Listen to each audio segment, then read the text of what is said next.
Hello there, Rare. We have a brand new snapshot for 1.17. This is 21W06A, and you can see we have the new caves. These things are massive. And remember to join our Testing with the Viewers live stream right after you finish this video. The server IP can be found on my Discord. The first big change is that they increased the world height of Minecraft. Now it goes from -64 to 320 high. You can see the diamonds are right there. Those are actually at wide level about -8. And as we go down, we can go all the way down to -64. Here is our Y level. This means caves are massive, being up to 64 blocks deeper now. So here's where the bedrock is at, -64. And going below this actually doesn't give you damage like it used to. So now we're above the world. This is typically where the world used to end, and now you can see we get 64 more blocks, and now this is the highest you can build. This is a really cool change, and I actually predicted that they would lower down the Y level as well as raise it, because it makes sense with the cave update. You want to make cooler caves, meaning you need more room, and cliffs and mountains, you need to have it higher as well. But look how just insane these caves are. You can see they are just crazy deep. Now this is only the beginning of what they're going to do for the cave update. We got two main features for the caves, which is noise caves and aquifers.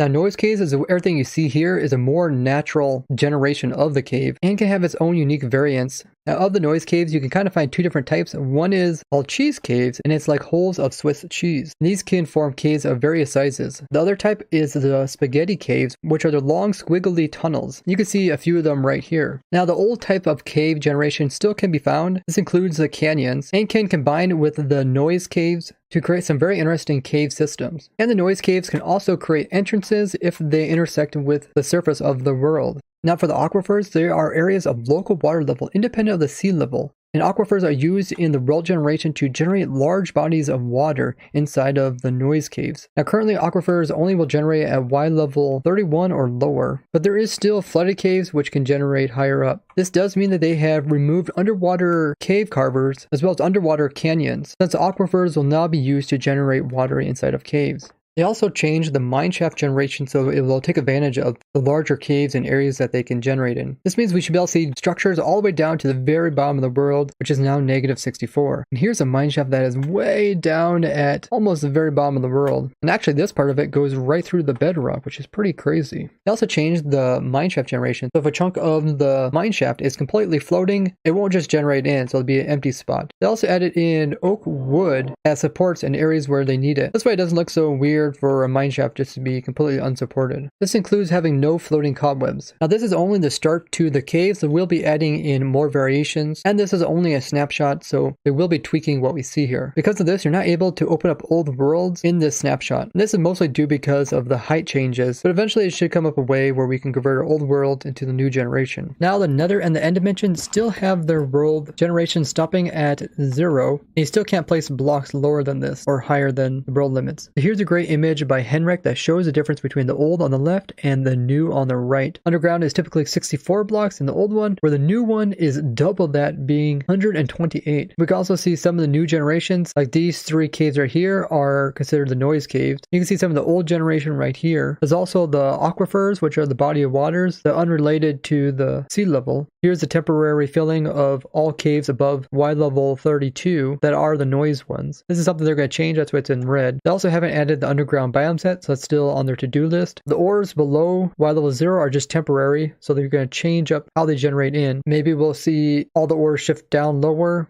but they did mention that they want to kind of redo the way ores generate to make it feel more like veins. And they also mentioned that the underground lava doesn't generate properly yet. A lot of this does play into the warden mob, which we know is coming in with the cave update. So it's very possible that the warden will only be found below Y level 0 and have its own little unique biome down here. Now this will most likely have effect on mob spawning. As the less blocks there is in the world, the faster they spawn in. So typically around Y level 0, you can get some pretty fast mob farms. But now with -64, if we remove all these blocks, we should be able to get even faster spawns. Otherwise, the game does have to check through more sub-chunks from all the way -64 to 320Y. So I'll be curious to see if they tweak mob spawning because of these changes. One of the biggest reasons why they didn't do this before in Minecraft is they had to take into account stuff like the lighting engine, which could cause a lot of lag when calculating skylight accessing way down this low. Another thing is just having so much stuff in a single vertical chunk, because the game kind of does work on doing stuff every chunk that it's loaded. Where there is mods that load chunks not only horizontally, but also vertically differently. So maybe the players on the surface wouldn't be loading chunks that are way down at the bottom of the world until he gets closer. The whole reason behind this is so that the game doesn't have to process as many things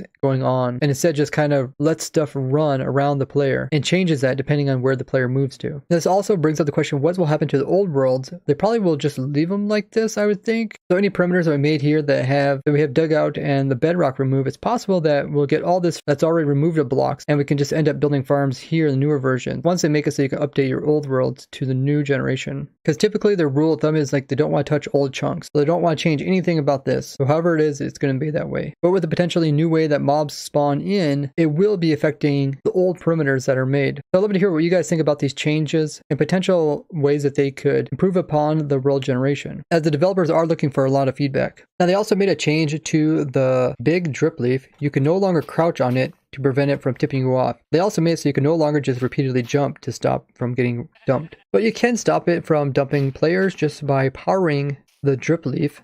So now it will no longer dump anything off. They also changed it so arrows will no longer break it. Instead, they will just make it dump them. And it reacts really fast. But if you power this, the only thing that will make it tip is also arrows. So now no projectiles will end up breaking it. They fixed this bug from the previous snapshot that I showed with the small drip leaf being able to destroy blocks above it when it grows up. If you want to break bedrock, you have to do it in the previous snapshot where it still works. Now come join us on our snapshot testing live stream over at my Twitch, link down below. You can find the IP on my Discord. And don't forget to leave a like on the video as well as share with others. I'll see all you guys on my server.